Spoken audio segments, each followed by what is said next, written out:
بسم الله الرحمن الرحيم. السلام عليكم ورحمة الله وبركاته. إن الحمد لله نحمده ونستعينه ونستغفره ونعوذ بالله من شرور أنفسنا ومن سيئات أعمالنا. من يهده الله فلا مضل له ومن يضلل فلا هادي له. أشهد أن لا إله إلا الله وحده لا شريك له وأشهد أن محمدا عبده ورسوله. اللهم صل وسلم على نبينا محمد وعلى آله وأصحابه ومن تبعهم بإحسان إلى يوم الدين. أما بعد. إخوة الإيمان والأخوات عزني الله وإياكم. Senantiasa kita bersyukur kepada Allah Tabaraka wa Ta'ala, senantiasa memujinya kepada Allah Tabaraka wa Ta'ala, zat yang telah memberikan kepada kita nikmat-nikmat dan karunia-karunia, khususnya nikmatul Islam dan nikmat sunnah. Nikmatul Islam wa sunnah, nikmat Islam dan nikmat sunnah, dan juga nikmat sehat serta waktu luang, sehingga dengan itu semua Allah Azza wa Jalla mudahkan kita untuk melaksanakan kewajiban-kewajiban kita sebagai seorang hamba, sebagai seorang muslim, yaitu senantiasa beribadah hanya kepada Allah Tabaraka wa Ta'ala. Salawat dan salam semoga senantiasa tercurahkan kepada Nabi kita yang mulia Muhammad sallallahu alaihi wasallam, dan juga untuk keluarganya, sahabat-sahabatnya dan umatnya yang senantiasa istiqamah menempuh jalan beliau sampai tegaknya hari kiamat kelak. Ikhwatal iman wal akhwat, azani Allah wa iyyakum. Alhamdulillah, sore hari ini kita bisa bertemu kembali melanjutkan kajian rutin kita, dan insyaallah ini adalah pertemuan yang kelima dari pembahasan pembahasan rinci tentang rukun iman. Alhamdulillah, di pekan yang lalu kita sampai pada sanggahan terhadap tuduhan bahwa pembagian tauhid ini adalah pembagian yang tidak berdasar terhadap dalil, dan juga tuduhan bahwa pembagian ini adalah menyerupai keyakinan Trinitas yang dimiliki oleh orang-orang Nasrani. Maka sanggahannya, yang pertama sudah kita sampaikan kemarin, bahwa pembagian ini adalah dalam rangka untuk sarana pembelajaran, sebagaimana halnya pembagian hukum syariat kepada 5, yaitu wajib, mustahab, kemudian mubah, makruh, haram, dan juga pembagian kata dalam bahasa Arab terbagi menjadi 3, yaitu ada fi'il, kata kerja, ada ism, kata benda, dan juga ada huruf. Ini semua adalah berdasarkan istiqra', berdasarkan pengkajian terhadap dalil-dalil, atau penyimpulan terhadap dalil-dalil yang ada dengan metode induktif atau istiqra' terhadap dalil,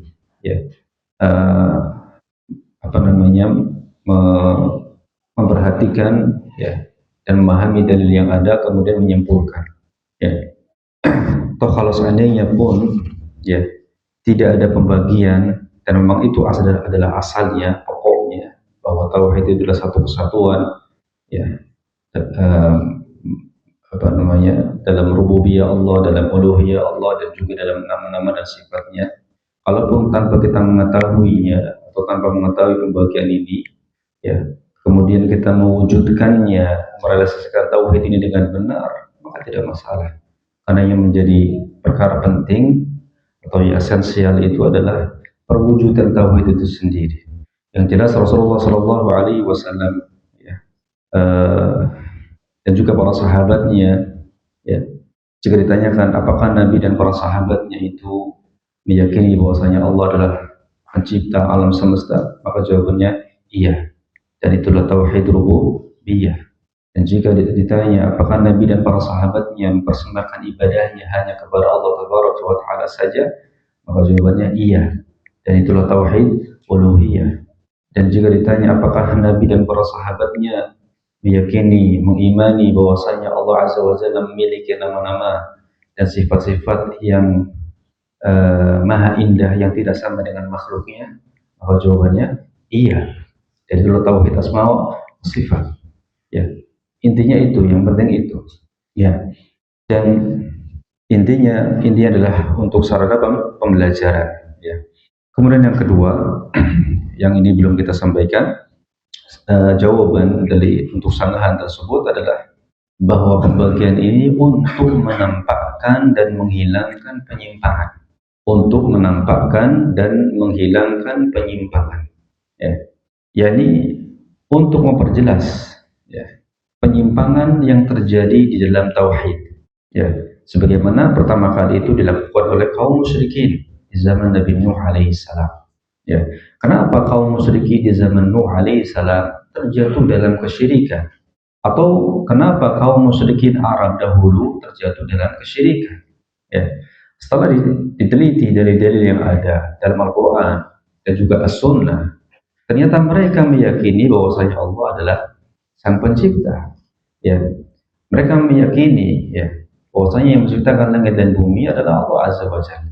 Berarti mereka mengimani rububiyah Allah Tabaraka wa Ta'ala. Tapi kemudian kenapa mereka dikatakan musyrik, menyekutukan Allah Azza wa Jalla? Karena mereka cacat atau rusak dalam ibadah, dalam tauhid uluhiyah. Mereka menyembah berhala, mereka menyembah matahari, mereka menyembah pepohonan, mereka menyembah malaikat, mereka menyembah kuburan atau orang-orang soleh yang sudah meninggal. Itulah sebab terjadinya kesyirikan pertama kali di muka bumi ini di zaman Nabi Nuh alaihissalam, karena hulu atau bersikap berlebihan terhadap orang-orang soleh yang telah meninggal dari sebelum mereka, ya. Asalnya di zaman Nabi Adam alaihissalam sampai 10 kurun, 10 abad setelahnya, manusia mentauhidkan Allah Azza wa Jalla secara keseluruhan tanpa membeda-bedakannya, tanpa membagi-baginya, ya. Untuk apa? Memperjelas penyimpangan yang terjadi dalam tauhid, ya. Sebab bisa jadi seorang benar pada satu sisi dan keliru pada sisi tauhid lainnya, ya. Buktinya apa? Buktinya berapa banyak orang yang mengklaim sebagai seorang muslim, sebagai seorang ahli tauhid, ya. Namun ternyata dia telah terjerumus dalam penyembahan kepada selain Allah Tabaraka wa Ta'ala. Seperti apa contohnya? Contohnya seperti, ya, mereka atau sebagian mereka menyembelih untuk jin, bernadar untuk jin, atau bernadar untuk selain Allah, bernadar untuk kuburan, ya, bernadar untuk batu, bernadar untuk pepohonan, ya, dan seterusnya, ya. Dan mereka meyakini bahwasanya, ya, Allah Azza wa Jalla Sang Pencipta, Allah Azza wa Jalla yang mengatur alam semesta ini, ya.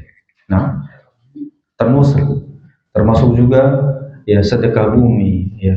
Dan mereka membalut perbuatan-perbuatan syirik itu dengan nama-nama syar'i. Ada sedekah, ya, sedekah bumi, sedekah laut, sedekah gunung, ya. Ini semua dibalut dengan nama-nama syar'i. Agar apa? Agar tidak nampak kerusakan atau agar tidak nampak penyimpangannya. Dan begitulah talbis iblis, ya, talbis iblis, ya. Maka dengan adanya klasifikasi tauhid ini, pembagian tauhid ini, maka menjadi jelas, ya. Maka menjadi jelas bahwa dia telah terjatuh dalam syirik uluhiyah, mengimani Allah Azza wa Jalla dalam rububiyahnya, tapi terjatuh dalam syirik uluhiyah atau ibadah. Nazar itu ibadah, berdoa itu ibadah, ya. Menyembelih itu ibadah, ya. Tidak boleh dipersembahkan kecuali kepada Allah Tabaraka wa Ta'ala, ya, meskipun dia benar dalam tauhid rububiyah. Dan itulah kondisi kaum musyrikin Arab dahulu. Dan itu disebutkan dalam Al-Quran. Allah Azza wa Jalla berfirman, وَمَا يُؤْمِنُ أَكْثَرُهُمْ بِاللَّهِ إِلَّا وَهُمْ مُشْرِكُونَ وَمَا يُؤْمِنُ أَكْثَرُهُمْ بِاللَّهِ إِلَّا وَهُمْ مُشْرِكُونَ. Dan tidaklah kebanyakan mereka beriman kepada Allah kecuali mereka juga berbuat syirik, ya. Di sini Allah Azza wa Jalla menetapkan keimanan untuk kaum musyrikin Arab, ya, keimanan atau tauhid. Dan yang dimaksud keimanan atau tauhid di sini adalah keimanan dalam rububiyah Allah Tabaraka wa Ta'ala, ya. illa wa hum musyrikun, ya, kecuali mereka berbuat syirik. Di sini Allah Azza wa Jalla menetapkan mereka juga sebagai pelaku kesyirikan, yaitu menyekutukan Allah Azza wa Jalla dalam ibadah, ya. Dan itu keyakinan rububiyah mereka, keimanan rububiyah mereka tidak memasukkan mereka ke dalam Islam, ya, tidak memasukkan mereka ke dalam Islam, ya. Maka jelaslah hakikat tauhid yang dibawa oleh seluruh nabi dan rasul, yaitu tauhidul ibadah, atau mengajak manusia untuk kembali kepada nenek moyang awal mereka atau kakek moyang awal mereka, yaitu Nabi Adam alaihissalam, yang ditauhidkan Allah Azza wa Jalla dalam tiga tauhid ini, rububiyah, uluhiyah, dan asma wa sifat. Kembali kepada ajaran pertama, ya, Nabi Adam alaihissalam sampai 10 abad setelahnya, ya. Di sini Allah Azza wa Jalla dalam ayat ini, wa may yu'minu aktsaruhum billahi illa wa hum musyrikun, menjelaskan bahwa kaum musyrikin menggabungkan antara, ya, iman dan kesyirikan, ya, menggabungkan antara iman, tauhid, dan kesyirikan, ya. Kalau mereka ditanya tentang siapa yang menciptakan langit dan bumi, mereka pasti akan mengatakan Allah, ya. Apa dalilnya? Allah berfirman, wa la in sa'altahum man khalaqas samawati wal arda la yaqulunna Allah, ya. Kalau kamu tanyakan kepada mereka siapa yang menciptakan langit dan bumi, pasti mereka akan mengatakan Allah. Ini tauhid rububiyah, ya. Allah juga berfirman, wa in sa'altahum man khalaqahum la yaqulunna Allah. Kalau kamu bertanya kepada mereka, wahai Muhammad, siapa yang menciptakan mereka, mereka pasti mengatakan Allah, ya. Ya, jadi iman mereka hanya terkait dengan tauhid rububiyah, ya. Mereka meyakini bahwasanya Allah pencipta, Allah pengatur alam, dan seterusnya, ya. Allah yang memberikan rezeki, ya, dan yang lainnya dari makna rububiyah, ya. Namun kemudian ternyata berbuat syirik, mereka terjatuh dalam kesyirikan, ya, dengan menyembah berhala, ya, menyembah kuburan, menyembah pepohonan, ya, Lata, Uzza, dan Manat diantaranya, ya. Dan juga mereka menyembelih juga untuk selain Allah. Menyembelih untuk selain Allah ini adalah kebiasaan kaum musyrikin dari dulu, ya, menyembelih untuk selain Allah, bernazar untuk selain Allah, ya, itu sudah ada dari dulu, ya, dan itu diingkari, diperangi, dan masuk dalam kategori perbuatan syirik, ya.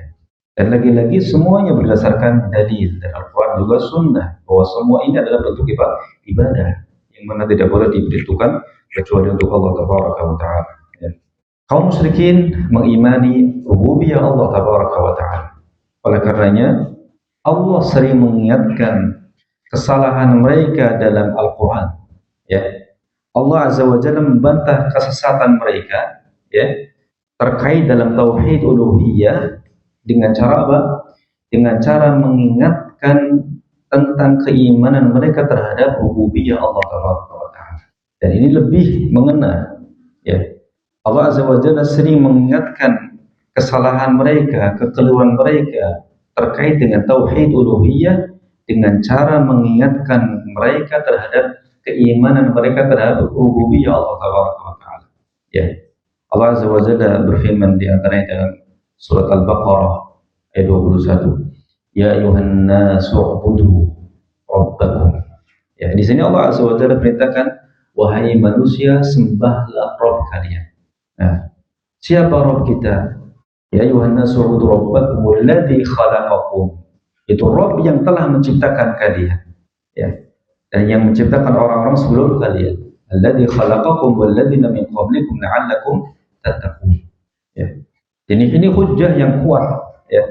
Allah Azza wa Jalla mendebat kaum musyrikin, ya, atau mengingatkan mereka untuk kembali kepada tauhid ibadah, untuk hanya beribadah kepada Allah Taala. Kenapa? Karena dialah satu-satunya yang menciptakan mereka dan orang-orang sebelum mereka, ya.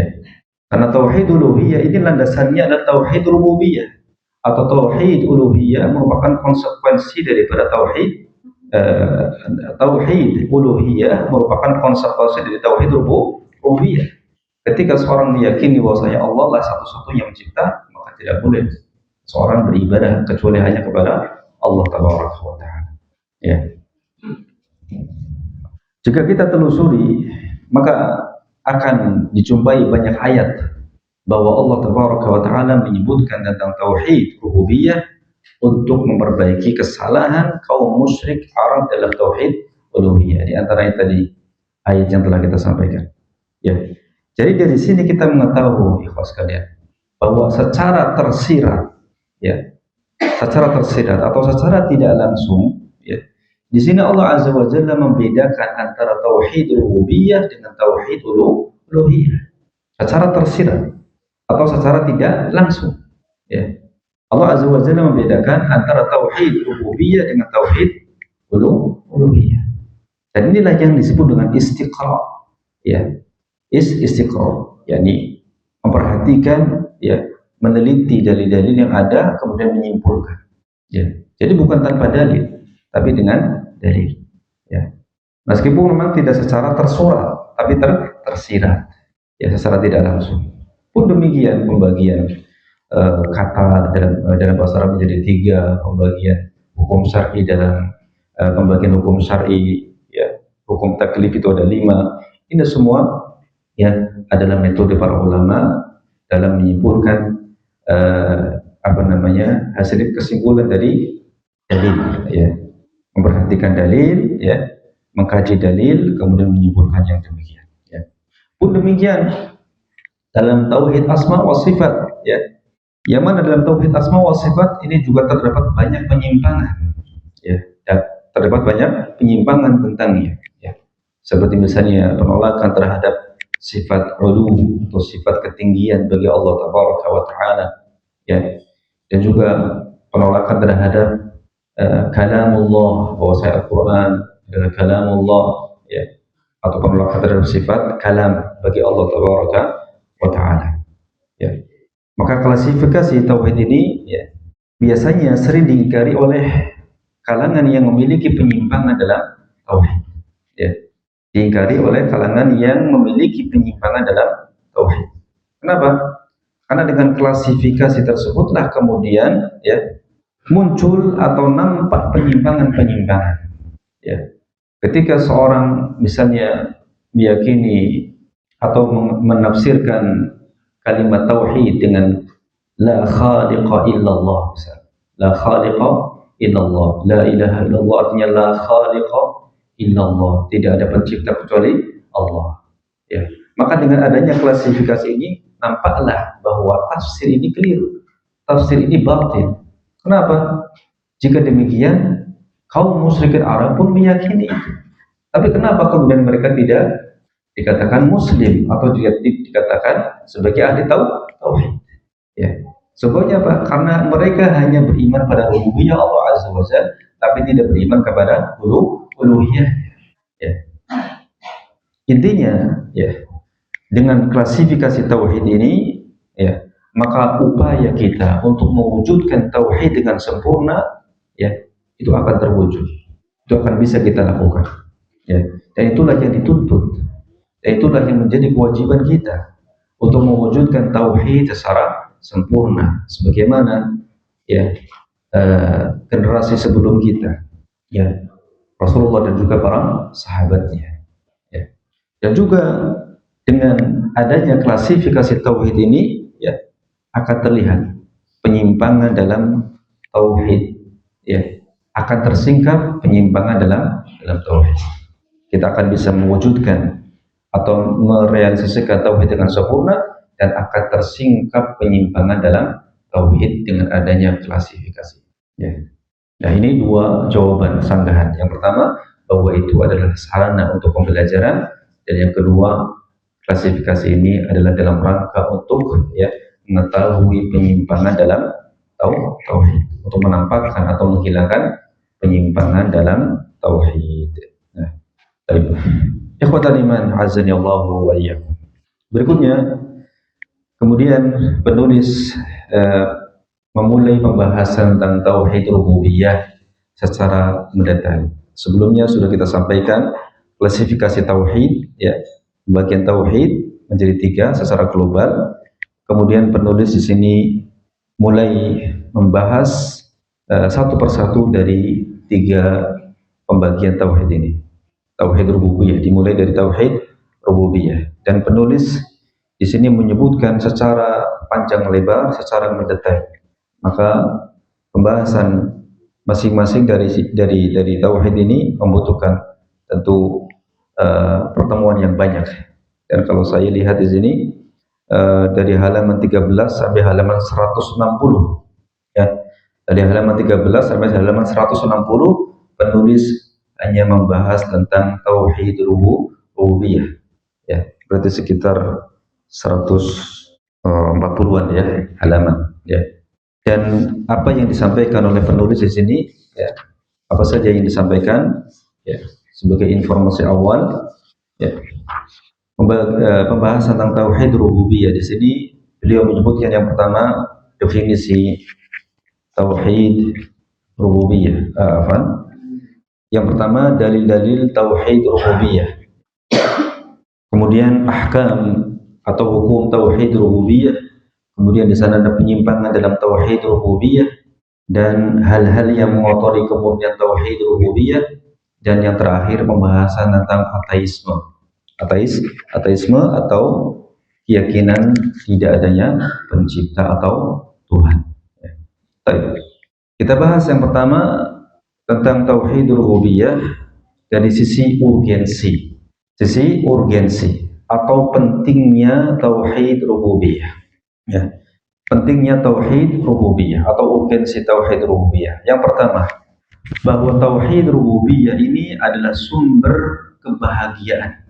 Ya, tauhid rububiyah adalah sumber kebahagiaan. Bagaimana itu? Ya, ikhwatal iman azakumullah.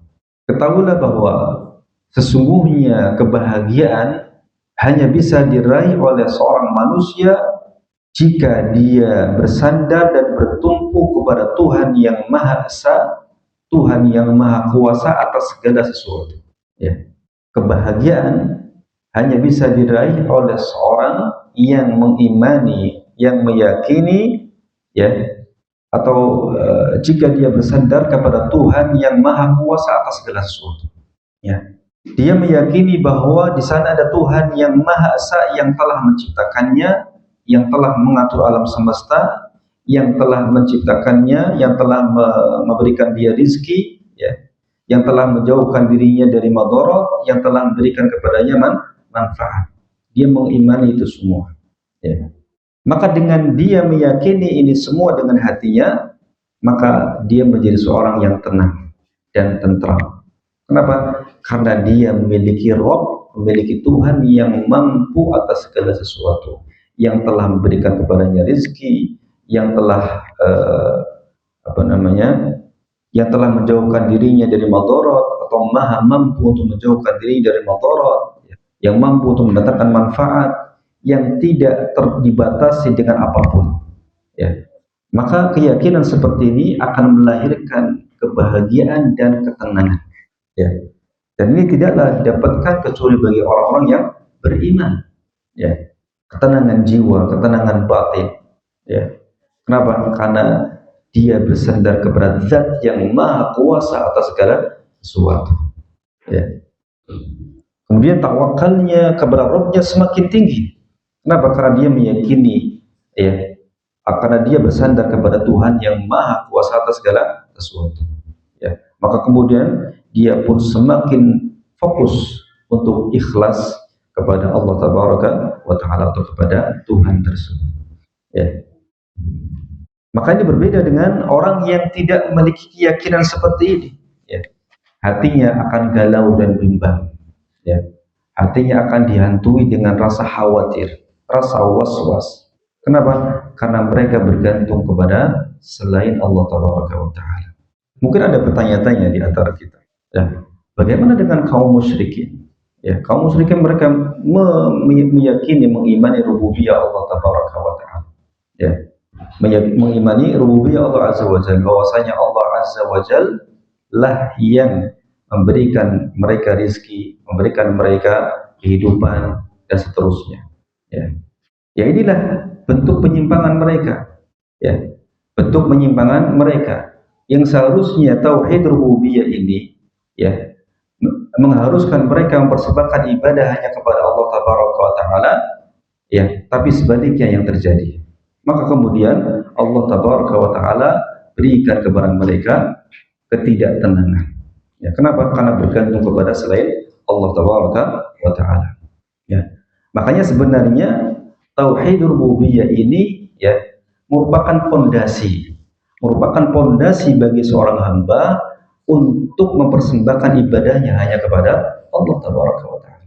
Tapi kaum musyrikin menyimpang dalam masalah ini, menyimpang dari konsekuensi, menyimpang dari kelazimannya.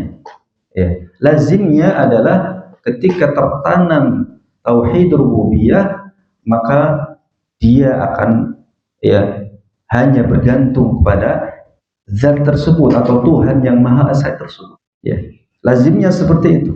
Tapi mereka menyimpang. Ya, mereka menyimpang.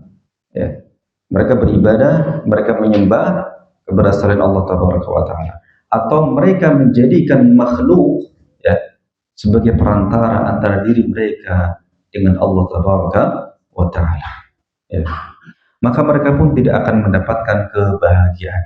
Ya, tidak akan mendapatkan kebahagiaan. Ya. Mereka, ya, bertawakal kepada materi, karena mereka bertawakal kepada materi, bertawakal kepada makhluk, ya, yang lemah, yang tidak kuasa, yang tidak memiliki kemampuan, yang tidak bisa memberikan manfaat untuk dirinya sendiri, apalagi untuk orang lain. Ya. Tawakal mereka terpisah-pisah atau terbagi-bagi. Ya. Maka bagaimana mungkin orang yang seperti ini kemudian mendapatkan ketenangan? Ya. Sama juga dengan kondisi, ya, manusia di zaman ini ketika dia bertawakal kepada benda. Ya. Hah? Oh ya, itu termasuk adanya hari naas, hari sial. Ini semua termasuk perbuatan syirik, ya, syirik ashar.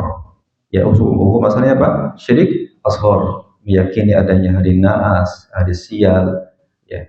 Maka dia akan dihantui dengan ketidaktenangan ketika dia keluar pada hari tersebut, tidak tenang. Kenapa? Karena dia bertawakal kepada selain Allah tabaraka wa taala. Dan itu disebut dengan tatayyur. Ya, tatayyur, ya. Tatayyur, menganggap atau menyandarkan kesialan atau keberuntungan kepada selain Allah tabaraka wa taala. Seorang yang bertauhid, maka dia mengimani bahwasanya tidak ada zat yang memberikan madarat dan mendatangkan madarat atau memberikan manfaat kecuali Allah tabaraka wa taala. Ya. Tidak ada satupun zat yang bisa mendatangkan manfaat atau menolak madarat kecuali Allah tabaraka wa taala. Maka ketika itu tertanam dalam diri seorang hamba, maka dia akan tenang. Dia bertawakal kepada Allah. Ketika dia keluar baca bismillah tawakkaltu 'ala Allah la haula wala quwata illa billah. Tidak ada hal apapun yang bisa mencegahnya untuk menunaikan hajatnya. Ya. Misalnya karena melihat sesuatu atau mendengar sesuatu. Karena dia hanya bertawakal kepada Allah dan dia meyakini bahwa semua hari baik. Ya, semua waktu itu apa? Baik, tidak ada hari buruk. Semuanya baik. Ya. Maka dia akan mendapatkan apa? Ketenangan dan kebahagiaan. Apalagi, ya, seorang yang kemudian berusaha merubah fitrahnya, ya, dengan memaksakan hatinya untuk beriman bahwa tidak ada yang namanya Tuhan, ya, atau ateisme, maka ini lebih parah lagi. Maka orang seperti ini tidak akan pernah mendapatkan kebahagiaan. Hatinya betul-betul kosong dari keimanan, ya. Kebahagiaan hilang sama sekali dari hatinya, ya. Dia berusaha meyakini tidak adanya Tuhan agar dia bisa berpuas-puas melampiaskan syahwatnya, ya. Berpuas-puas melampiaskan syahwatnya. Dia menyangka bahwa kebahagiaannya adalah dengan kebebasan tanpa ada Tuhan yang mengawasi. Ini kebahagiaan yang semu, kebahagiaan yang sesaat, ya, kelezatan yang singkat dan sementara, kemudian diakhiri dengan kegelapan dan kesengsaraan hati, ya. Tapi yang seperti ini jumlahnya sedikit, ya. Orang-orang yang menyimpang dari fitrahnya, menyimpang dari fitrah bahwasanya di sana ada pencipta, ya, itu sedikit, ya. Nanti insya Allah akan ada pembahasannya secara khusus berkaitan dengan ateisme. Ini urgensi yang pertama. Kemudian urgensi yang kedua, ya, bahwa tauhid rububiyah merupakan landasan dari tauhid uluhiyah, ya.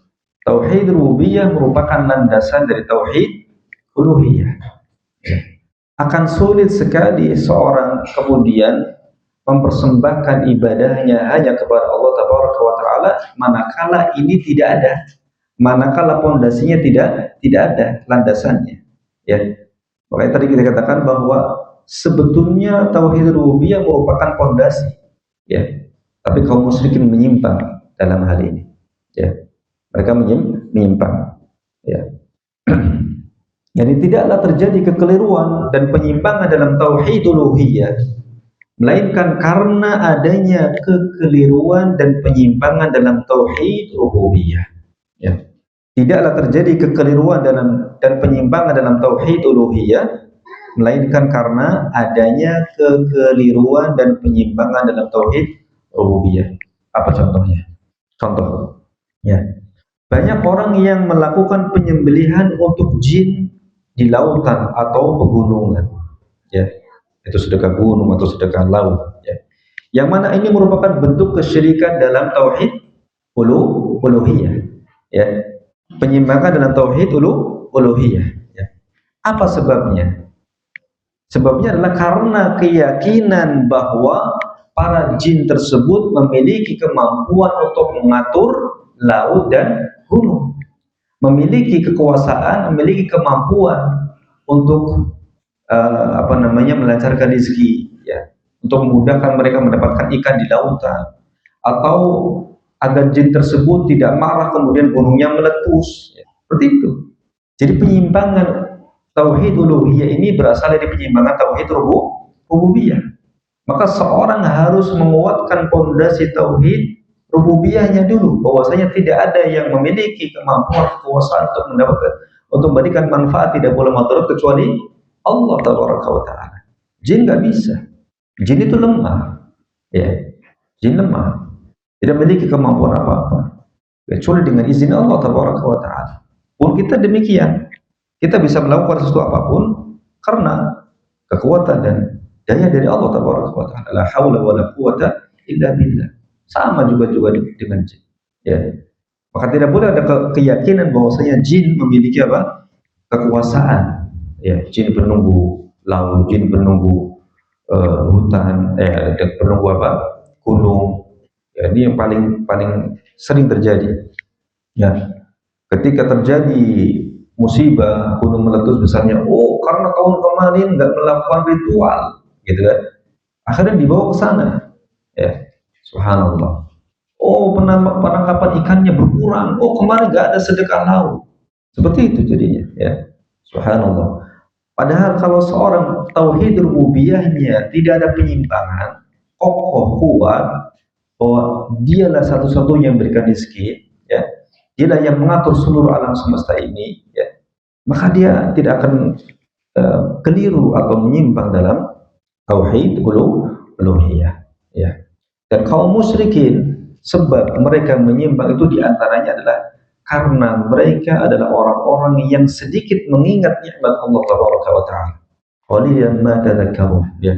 Sedikit mengingat nikmat Allah Tabaraka wa Ta'ala. Maka hendaknya kita, Bapak dan Ibu sekalian, kita hendaknya sering banyak-banyak mengingat nikmat Allah Tabaraka wa Ta'ala. Dialah yang telah memberikan kita rezeki, dialah yang telah memberikan begitu banyak kebaikan-kebaikan, ya, yang sehingga kemudian itu semua melecut kita, memotivasi kita untuk, ya, bersemangat dalam ibadah, ya. Dia yang telah memberikan saya rezeki, dia telah memberikan saya makan, minum, dan seterusnya, ya. Dia yang telah memberikan kemudahan atas segala sesuatu. Maka masa saya nggak sholat, ya, misalnya. Masa saya nggak sholat sebagai bentuk syukur kepada Allah Taala dan juga kewajiban tentunya, ya. Semakin membaguskan ibadahnya, ya, semakin membaguskan ibadahnya dan mengikhlaskan ibadahnya kepada Allah Taala dengan memperbanyak, ya, memikirkan, merenungkan nikmat-nikmat dari Allah Taala, ya. Ini urgensi yang kedua, bahwa tauhid rububiyah adalah landasan dari tauhid uluhiyah, ya. Tauhid rububiyahnya sudah bagus, sudah kokoh, maka uluhiyahnya akan mengikuti, ya. Kemudian yang ketiga, urgensi yang ketiga, ya, bahwa pembahasan tauhid rububiyah menjadi semakin penting di zaman sekarang, ya, Ya, ini ketika orang-orang semakin tersibukkan dengan dunia, ya, semakin tersibukkan dengan dunia, sehingga semakin jauh dari Rabb mereka. Ya, akhirnya ketergantungan mereka terhadap materi keduniaan semakin kuat, dan hal ini sering membuat mereka lupa terhadap sang pencipta materi tersebut, yaitu Rabb mereka, Allah Tabaraka wa Ta'ala. Contohnya semangat bekerja, semangat apa?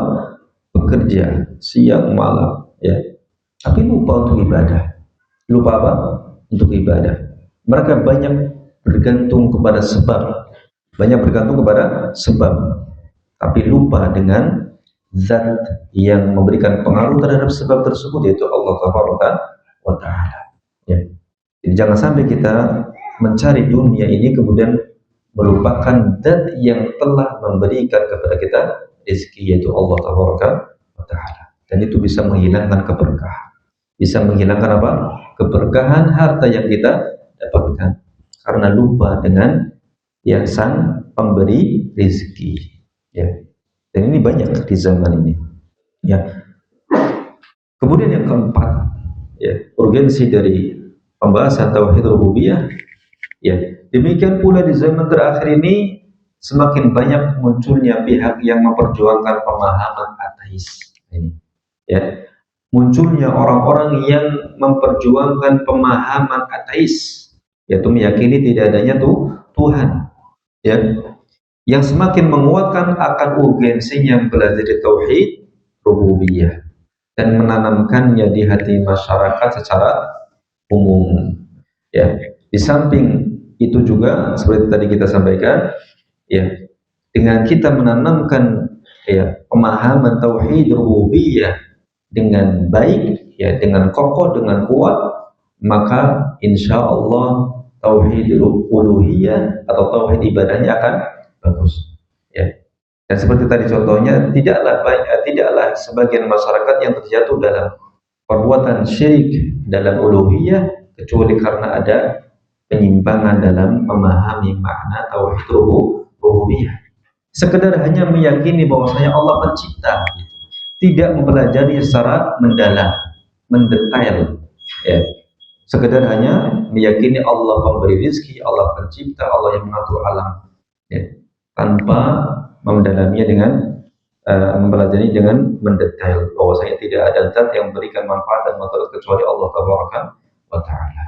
Urgensi yang keempat, ya, demikian juga di zaman terakhir atau di zaman akhir ini atau di akhir zaman ini semakin banyak munculnya pihak-pihak yang memperjuangkan pemahaman ateis, ya, khususnya di barat, ya, khususnya apa?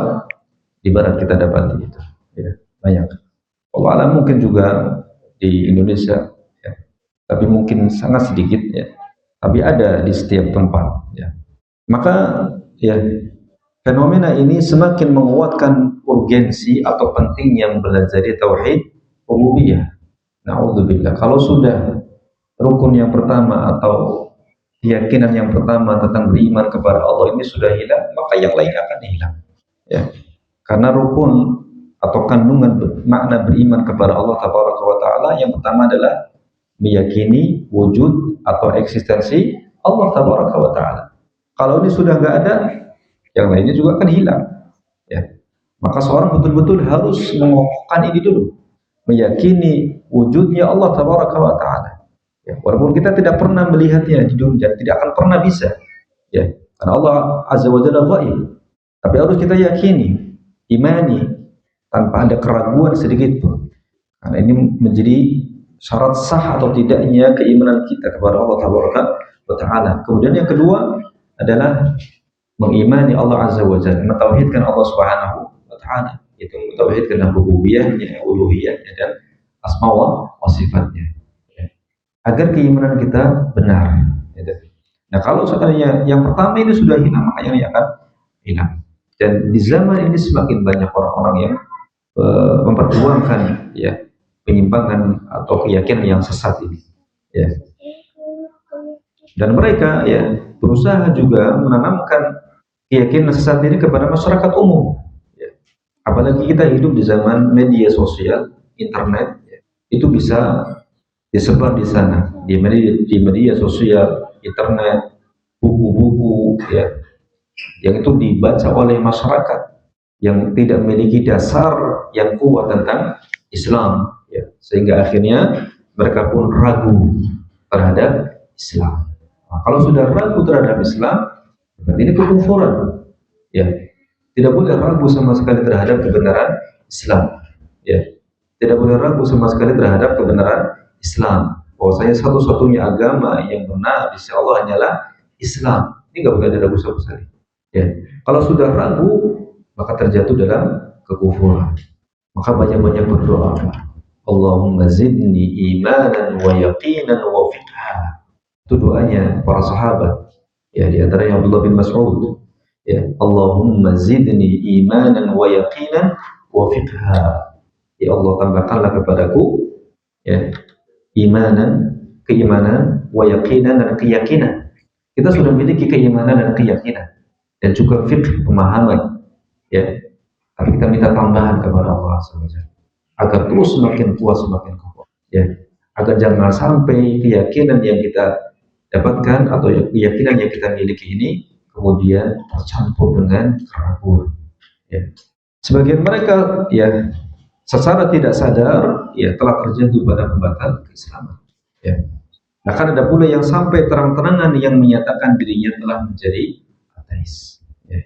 Maka sungguh benar sabda Nabi Shallallahu Alaihi Wasallam, beliau mengatakan badiru bil a'mal, ya, fitanan kaqita'il laili al mudlim. Bersegeralah kalian untuk mengerjakan amal-amal soleh, ya, sebelum muncul fitnah-fitnah yang seperti potongan-potongan malam yang gelap gulita, ya. Jadi begitu banyak fitnah-fitnah di akhir zaman, ya. Yusbihu rajul mu'minan wa yumsi kafiran, atau yumsi mu'minan wa yusbihu kafiran, ya. Seseorang di pagi hari dalam keadaan beriman, dan di sore hari dalam keadaan kafir. Begitu cepat perubahan itu, di pagi hari beriman, di sore hari apa? Kafir. Karena begitu banyak fitnah-fitnah di akhir zaman. Makanya kita, kalau kita membaca, ya, atau kita bermajelis menuntut ilmu, juga harus hati-hati. Jangan sampai kemudian majelis ilmu yang kita hadiri malah membuat kita ragu terhadap kebenaran Islam, ragu terhadap kebenaran ajaran Islam. Alhamdulillah, ya. Malah semakin membuat hati kita menjadi keras, ya. Malah semakin membuat hati kita menjadi berat untuk beribadah, ya. Jangan sampai, ya. Au yumsi mu'minan wa yusbihu kafiran, atau seorang di sore hari dalam keadaan beriman, di sore hari kafir. Ya, yabi'u dinahu bi'aradin minad dunya, dia menjual agamanya dengan menukarkannya dengan perbendaharaan dunia, ya. Dunia itu sangat manis, ya.